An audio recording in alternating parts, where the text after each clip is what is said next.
Welcome to the Serapion of Alexandria.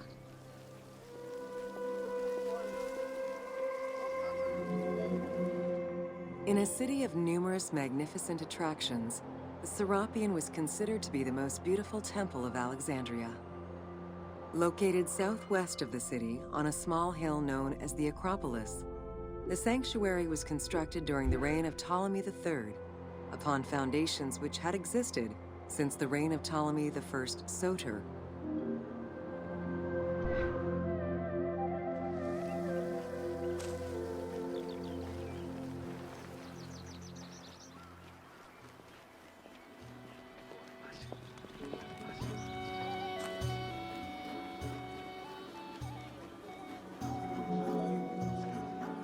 Visitors of the Serapion climbed 100 steps to reach the courtyard.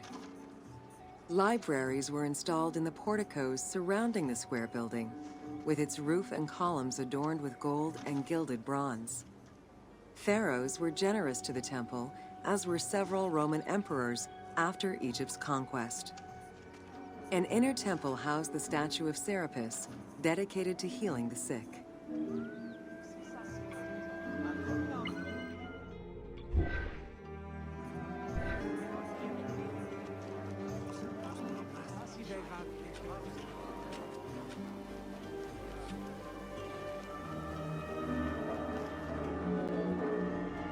Since the 26th dynasty, Greeks in Egypt had gradually integrated the Egyptian cult of the Apis bull to their own rituals. With the establishment of the Ptolemaic dynasty, the cult of Apis was further integrated into Greek religion.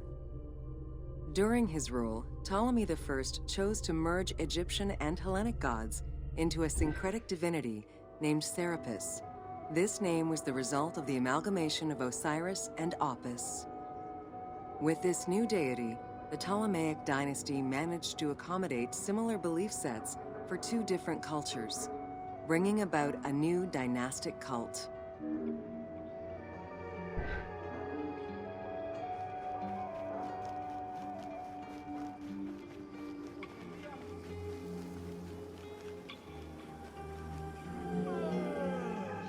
Serapis was also associated to other deities, including Asclepius, a Greek god of healing.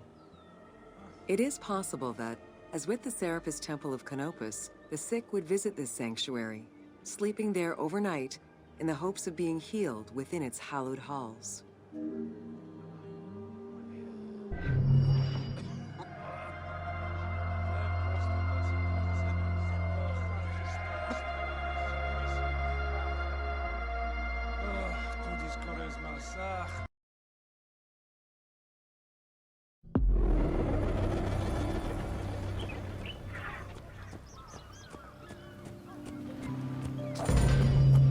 Welcome to the Islands of Pharos.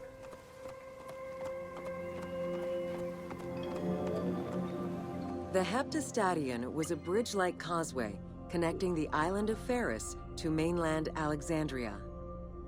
Its name is based on the Greek terms of measurement, hepta, meaning 7, and stadion, which is a measure of length of roughly 180 meters.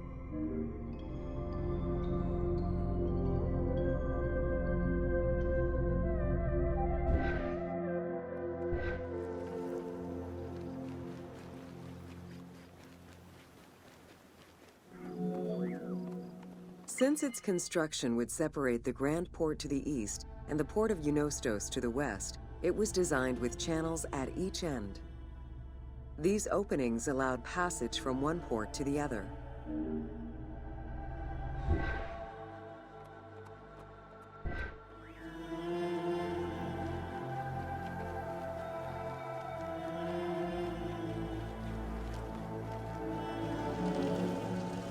Along with creating separate harbors for the commercial and military shipping, the causeway served as a main aqueduct for the island's inhabitants. Its presence also helped protect the island and its ports from rough wind and sea currents. At the end of antiquity, the Heptastadion disappeared under layers of silt and soil, which formed an important sedimentary deposit.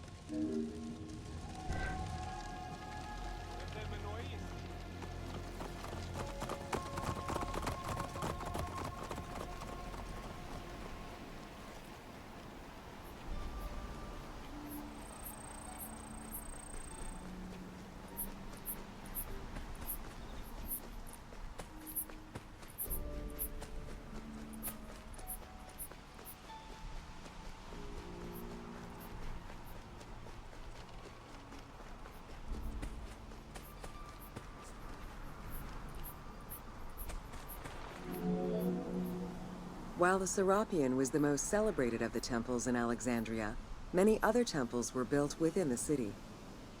Most of these structures have been completely erased over time, and there is no way to discern how many existed.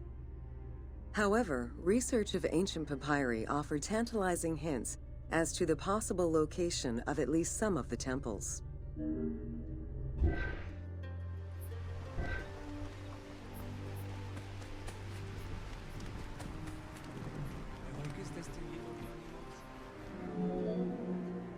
Both papyri and coins reveal evidence of many temples built for the gods. Poseidon, the god of the sea, likely had an edifice in his honor west of this island, as well as on the mainland. This temple next to you is dedicated to Isis Pharia, the divine protector of the lighthouse. This location hosted annual celebrations in the month of April, known as the Sacrum Pharia, in connection to the lighthouse. In her incarnation as Isis Fortuna, the goddess carries a rudder and a cornucopia, both symbols of good luck for navigators.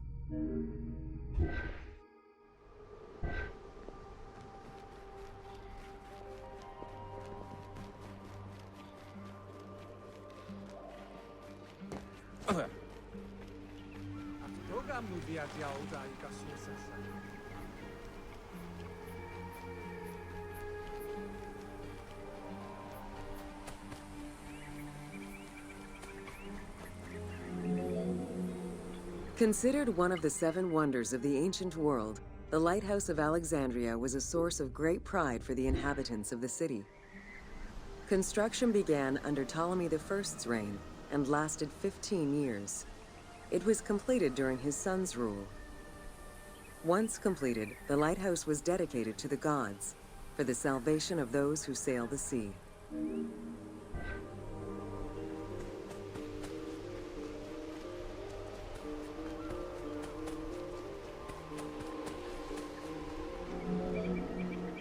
Built on the island of Pharos, the stone structure was 3 tiers set on top of one another in a step formation. The second floor consisted of an octagonal tower, and the top floor was a cylindrical tower topped by a statue.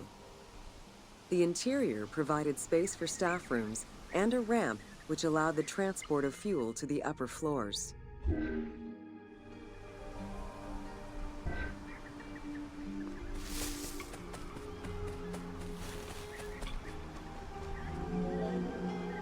Essential to safe navigation through the rifts and shallow waters, the Pharos was a functioning lighthouse with a beam reportedly visible 50 kilometers away. It's unclear what kind of fuel was used or how much. Any other details of how the light worked remain a mystery.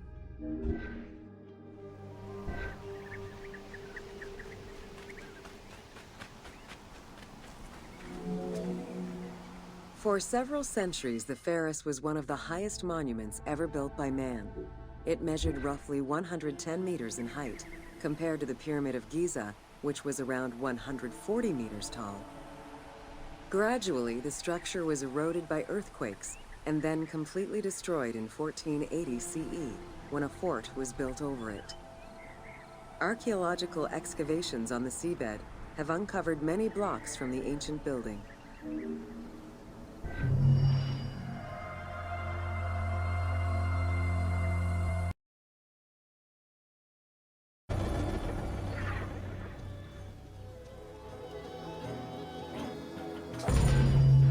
Welcome to the Panean.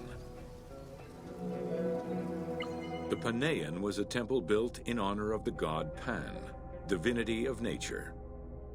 This Greek god, often represented as a half-man, half-goat, with a beard, horns, and goat's hooves, was considered the protector of shepherds and herds.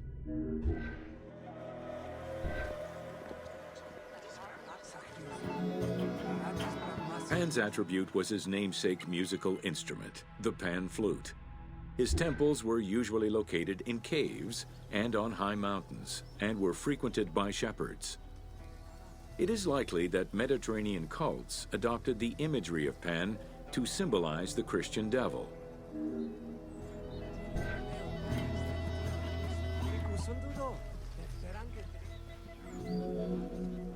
To give proper honor to the god, Alexandrians built an artificial hill upon which they housed his temple to compensate for the flat relief of the city. The artificial mound had the shape of a spinning top or a pine cone, which was accessed by a spiral staircase. The top had a panoramic view of the entire city.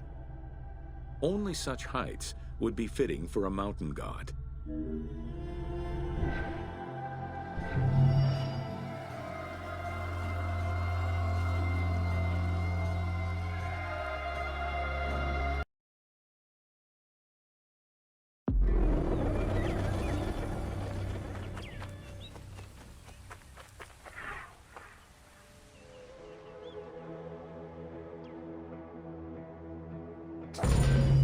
Welcome to the Hippodrome of Alexandria.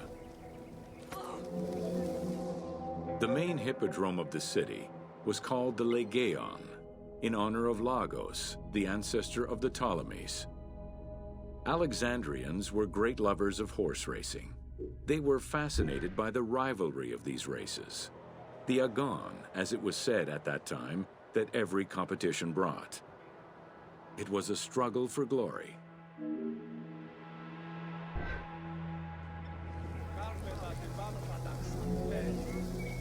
The most important chariot race was the Tethrypon.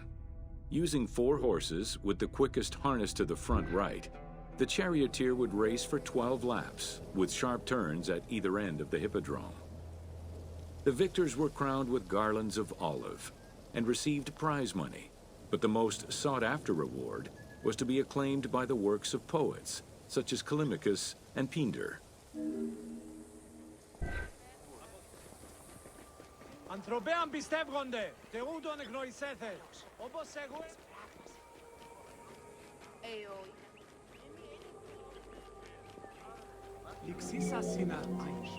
Ye hymns that rule the lyre, what god, what hero, aye, and what man shall we loudly praise? Verily Zeus is the lord of Pisa, and Heracles established the Olympic festival, while Thiron must be proclaimed by reason of his victorious chariot with its 4 horses, Thiron, who is just in his regard for guests, and who is the bulwark of Acragas, the choicest flower of an auspicious line of sires, whose city towers on high, bringing wealth and glory to crown their native merits.